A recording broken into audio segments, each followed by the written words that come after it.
Elana va-t-elle survivre à sa transformation? Chris va-t-il réussir le rituel? La réponse tout de suite dans le chapitre 3. Mon cœur s'accélère. Une grande bouffée d'air froid pénètre dans mes poumons, me provoquant une vive douleur au thorax. J'ouvre les yeux, mais tout est sombre. Je ne vois absolument rien. Je n'entends rien d'autre qu'un bourdonnement sourd. Je ne sais pas où je me trouve, ma tête me fait atrocement souffrir et je suis incapable de bouger le moindre muscle. Mon corps entier ne répond pas à mes sollicitations. Je panique de plus en plus. Ma respiration se fait plus forte et chaque inspiration me fait comme des lames acérées qui me traversent le torse. J'essaye, en dépit de la douleur, de respirer plus calmement afin de ne pas m'évanouir. L'idée d'être morte me saute aux yeux. Cela seraient mes derniers instants de conscience, avant de partir définitivement. Cependant, je sens mon cœur battre.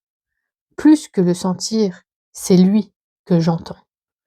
Il bat à un rythme trop élevé pour que je sois morte. Je tente une nouvelle fois de remuer mes membres.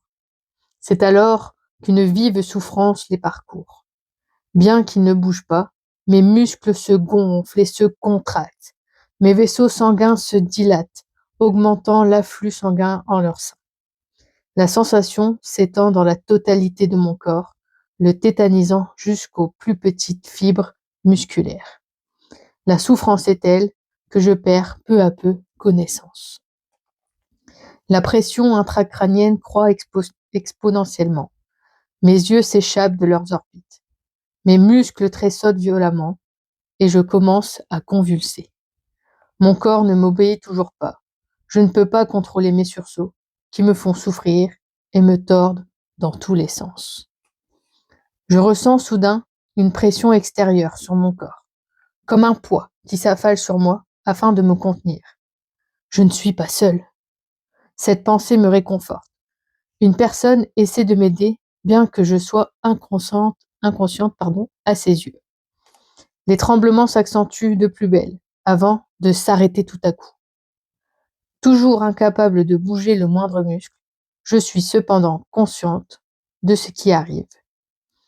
On verse un liquide dans ma bouche sèche. Le contact frais du breuvage me fait du bien. Je l'avale goulûment, tel un bébé qui tète sa mère pour la première fois. Son goût ne m'est pas inconnu. Acidulé, à l'arrière-goût légèrement cuivré. Quelques secondes après m'être rempli l'estomac, celui-ci se tord sous des crampes insupportables. Pour la première fois, depuis des heures, mon corps répond enfin à mes ordres. Je me plie en deux, les mains posées sur l'abdomen. Aucun son ne sort de ma bouche malgré la souffrance interne que je ressens. Je tente, dans une action désespérée, d'évacuer la boisson, mais sans succès.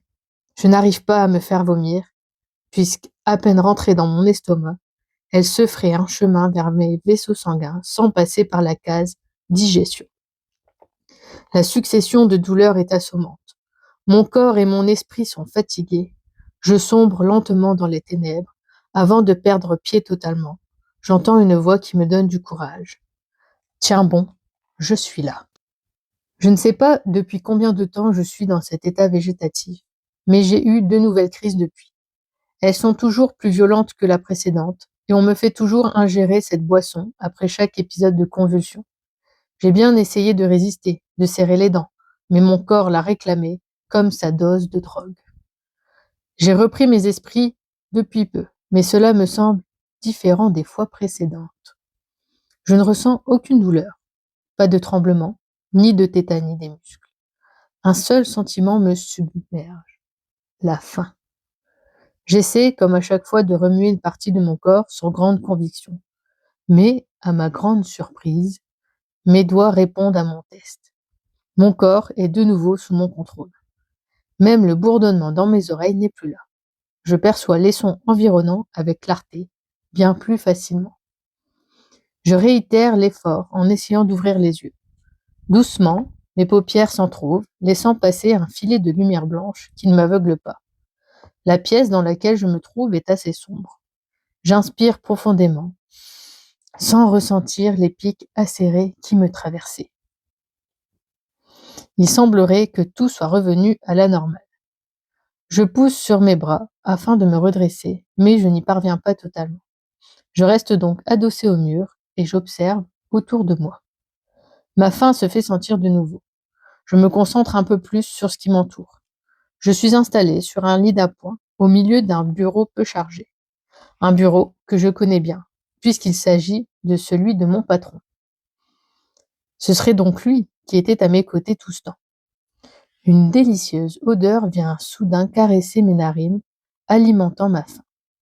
La porte à l'opposé de ma position s'ouvre lentement et laisse apparaître la silhouette de mon chef.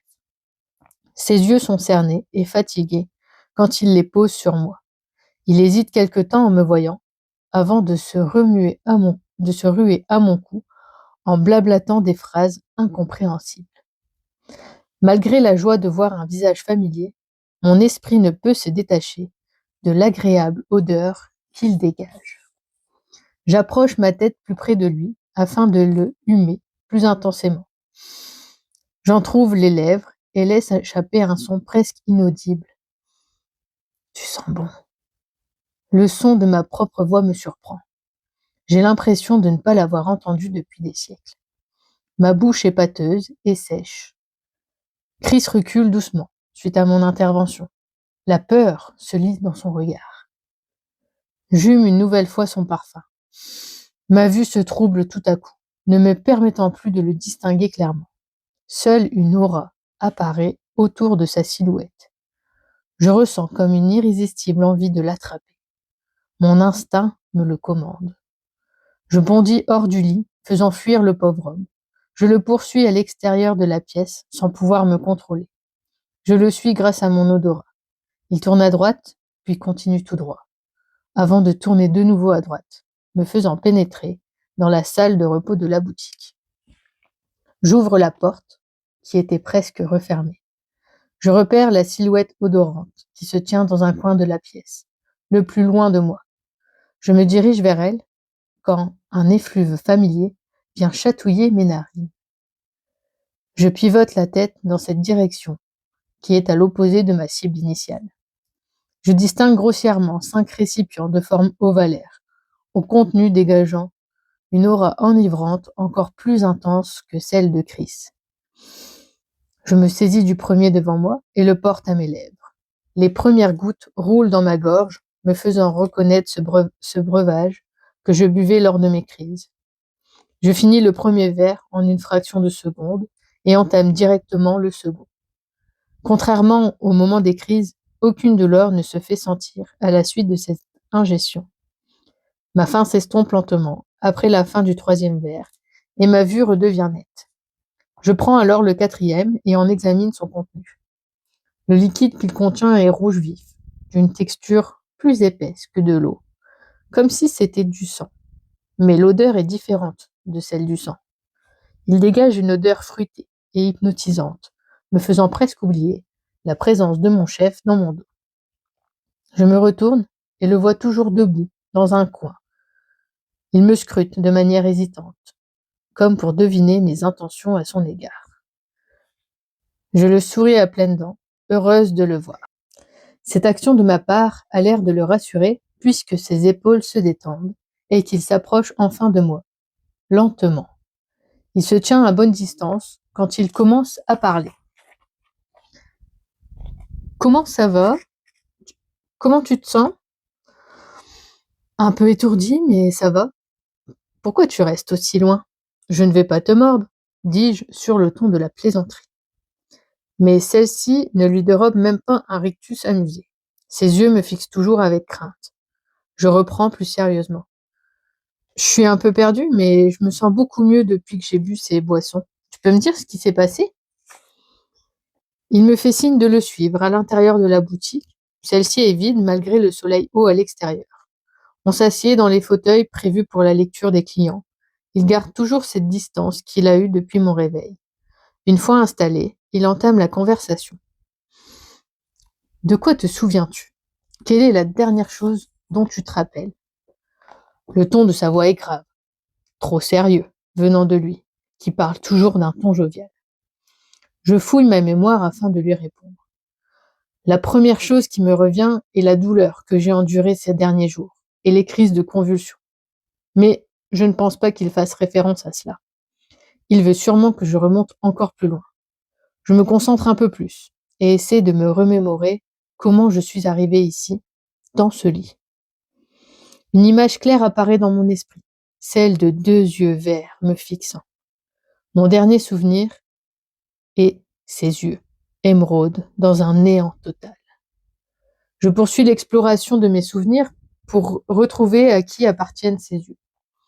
Je sens Chris poser sa main sur la mienne. Ce geste me rassure. J'ouvre les yeux pour le regarder. Mon regard tombe dans ses yeux bleu azur. Ses yeux qui semblent me dire que tout ira bien. Je me noie dans son regard compatissant et cela fait défiler des images dans ma tête. J'aperçois une ruelle sombre et 2 hommes, 2 monstres. Sans même m'en rendre compte, des larmes coulent de mes yeux clos. Je comprends peu à peu que je me suis fait agresser et surtout que je n'aurais pas pu survivre à une attaque d'une telle violence. Mais comment puis-je me retrouver assise devant lui, indemne? Je le regarde une nouvelle fois. Des larmes coulent également de ses yeux. Je ne lui ai pourtant rien dit de ce que je venais de voir. Cela signifie donc qu'il sait des choses. Je tente de lui expliquer les bribes de souvenirs qui ont surgi, mais je perds mes mots. J'ai été agressée. 2 hommes, 2 vampires se sont attaqués à moi.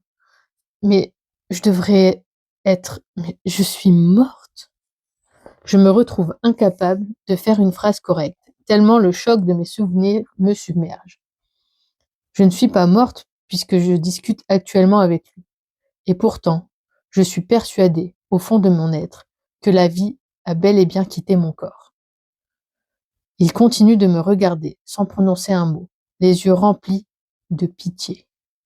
Je lui fais pitié, pauvre petite femme que je suis. Ce regard confirme pourtant que j'ai raison. Il n'a pas démenti mes propos. Je me mets alors à penser que je ne suis pas réelle, que tout ceci ne soit pas réel. Pour vérifier mon hypothèse, je tends l'index dans sa direction et l'enfonce au milieu de son front. Il recule sous la douleur. Je sais ce que tu dis, mais tu n'es pas un fantôme. Ce n'est pas la peine de vérifier. Ce geste déclenche un fou rire, probablement nerveux, mais qui détend l'atmosphère. Après s'être ressaisi, je lui demande des éclaircissements sur les circonstances qui m'ont amené à cette situation. C'est alors qu'il me raconte la manière dont on m'a sauvé des 2 vampires qui se nourrissaient de moi et comment j'en suis venue à être transformée en vampire à mon tour. Pendant son récit, mon esprit divague et je perds le fil de temps en temps. Je reviens à moi quand il termine son récit. Et voilà comment je me suis retrouvée avec ton corps inerte, du sang de vampire et des instructions. Je ne savais pas quand tu allais te réveiller, ni même si tu allais te réveiller. De ce fait, j'ai fermé la boutique tout le temps où tu étais inconsciente pour pouvoir être à ton chevet. Je suis tellement heureux que tu sois revenu parmi nous, même si je n'ose imaginer ce que tu peux ressentir après toutes ces révélations. Donc, si j'ai bien compris, j'ai été transformée en vampire afin de ne pas mourir, c'est ça? Il acquiesce sans dire un mot, se penche sur le côté du fauteuil, en sort un vieux miroir datant de plusieurs siècles, qu'il expose dans le magasin, et il le tend devant moi. Il a dû imaginer cette scène des milliers de fois en attendant mon réveil. Je prends le miroir, le place devant moi afin d'observer mon reflet. Mais bien que je le fasse tourner sous tous les angles, mon image n'apparaît pas sur sa surface lisse. Je reste totalement invisible. Je tente de garder mon calme. Avec tous les livres que j'ai lus sur ce sujet, je sais que les vampires ne se reflètent pas dans les miroirs anciens, du fait qu'il y ait des fragments d'argent dans leur fabrication. Cette preuve est incontestable. Comme pour me rassurer, je porte mes mains à ma bouche pour y toucher 2 canines acérées, beaucoup plus longues qu'elles ne l'étaient auparavant. Je repense au récit de Chris, et il me paraît soudain encore plus plausible. Je ne sais pas tellement comment je dois réagir. Bien sûr, comme toute personne, je m'étais déjà imaginé devenir une créature surnaturelle, mais je n'aurais jamais pensé que cela se produirait un jour. J'inspire profondément. Je suis désolée si je parle pas tellement, j'assimile juste les informations. Oh, ne t'en fais pas. Prends tout le temps dont tu as besoin. À vrai dire, je trouve que tu réagis particulièrement bien. Mm, moi aussi. En tout cas, je comprends mieux ta réaction de tout à l'heure. Désolée de t'avoir effrayée. Ah oui, non, bah, c'est pas grave. Tu n'étais pas vraiment toi-même. C'est ma faute aussi. Il m'avait bien dit de ne jamais aller te voir sans un verre de son sang avec moi. Je t'avoue qu'après ta dernière crise, je ne pensais pas que tu te réveillerais, alors j'ai été surpris, c'est tout. Il me sourit en posant sa main derrière sa tête. Je souris face à cette mimique qu'il a quand il est gêné. Il est vraiment, il est vraiment quelqu'un de bien et de très agréable. Je me mets ensuite à réfléchir à voix haute, en oubliant complètement Chris qui me regarde sans broncher.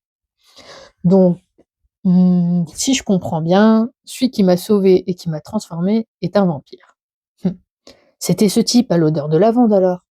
Si je me souviens de ce que j'ai lu sur les vampires, seuls les originels peuvent transformer des humains en vampires. C'est donc un originel. Mais pourquoi m'avoir transformé et pas seulement laissé mourir? Je ne comprends pas. Le type à l'odeur de lavande, me répond Chris étonné. Je reprends conscience de la présence de Chris à mes côtés. Je me sens gênée à mon tour. Je ne lui avais jamais parlé de ce soir où je l'ai senti dans la boutique. Ah, bah, il se trouve que le soir de la réunion des commerçants, quelqu'un est venu dans la boutique, mais je ne l'ai jamais vu ni dans les rayons ni sur les caméras. Il y avait juste une odeur de lavande, et je l'ai recroisé le soir même en sortant du travail. Je n'ai pas vu son visage. Je pensais que c'était un des agresseurs en question.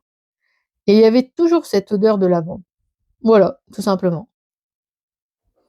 Ok, je vois. Tu aurais dû me signaler cet incident, mais soit. Mais oui, en effet, c'est bien lui. Et il se trouve que je le connais, ce qui explique sûrement sa venue ce soir-là. Tu le connais? Tu savais que c'était un vampire? Il acquiesce d'un signe de la tête. Il y a énormément de choses que tu ignores. Je voulais te les apprendre plus tard, au fur et à mesure. Mais il semblerait que mes plans doivent changer. Avant cela, il faut que je te dise une chose importante. Il reprend son air grave de tout à l'heure. Il doit encore m'annoncer une mauvaise nouvelle. Je le regarde attentivement. Eh bien, tu es resté inconsciente quasiment une semaine. Pendant ce laps de temps, bien qu'il n'ait retrouvé aucun corps, tu as été déclarée officiellement morte. La quantité de sang dans la ruelle ne pouvait envisager aucune chance de survie. J'ai tenté de me rendre à ton appartement pour récupérer des biens qui auraient pu être utiles, mais la police avait déjà mis des scellés. Ta famille avait été prévenue et je crois même qu'ils ont déjà pratiqué ta cérémonie d'enterrement. Je suis désolée, mais tu ne peux plus rentrer chez toi. Aux yeux du monde, tu n'existes plus. Voilà une révélation de plus à laquelle je ne m'attendais pas. J'avoue que je n'avais pas pensé à ça. J'espérais sûrement au fond de moi continuer à vivre comme si cela ne s'était jamais produit. Cela signifie que je ne pourrai plus revoir ma famille, ni mes amis, mais aussi que je ne pourrai plus travailler ici avec Chris. Je ne peux pas non plus aller au poste de police, leur dire que je suis vivante. Beaucoup trop de questions seraient posées et je ne peux pas leur dire la vérité. Ils ne me croiraient pas. Me voyant réfléchir, Chris ajouta: je ne sais pas si c'est ce que tu veux, mais sache que tu es la bienvenue ici et tu peux rester le temps que tu le souhaites. Il y a un joli espace à la cave qui pourrait te servir de studio à l'abri de la lumière naturelle. Et tu peux même continuer à m'aider dans la boutique. Enfin, je te force à rien, hein. Disons que bah, j'aimerais que tu restes. Ses joues se teintent d'un rouge vif quand il prononce cette dernière phrase. Mon esprit et mon cœur s'apaisent. C'étaient les mots que je voulais entendre. Au fond de moi, je ne voulais pas qu'il me rejette à cause de ce changement. J'accepte sa proposition d'un hochement de tête. On reste là sans parler quelques minutes. Je fais le point sur la situation et je me trouve particulièrement calme. Je dois accepter un changement radical de ma vie alors que je n'y étais pas du tout préparée. Je brise le silence. Chris, comment est-ce que tu connais l'existence des vampires et surtout un vampire originel, un Ragnir? Bah, d'où tu sors ce nom? Je l'ai jamais mentionné. C'est vrai ça? Bah, je sais pas. Ce nom est apparu dans ma tête et je l'ai dit sans savoir. C'est étrange. J'ai pourtant l'impression de le connaître. Voyant mon air surpris, Chris ne me demande rien de plus et entame alors ses explications. Et voilà pour la fin du chapitre 3 qui nous laisse encore beaucoup de questions, mais les réponses vont bientôt arriver, donc je vous conseille de vous abonner et de suivre l'avancée de l'histoire pour ne pas louper les révélations de Chris. À bientôt!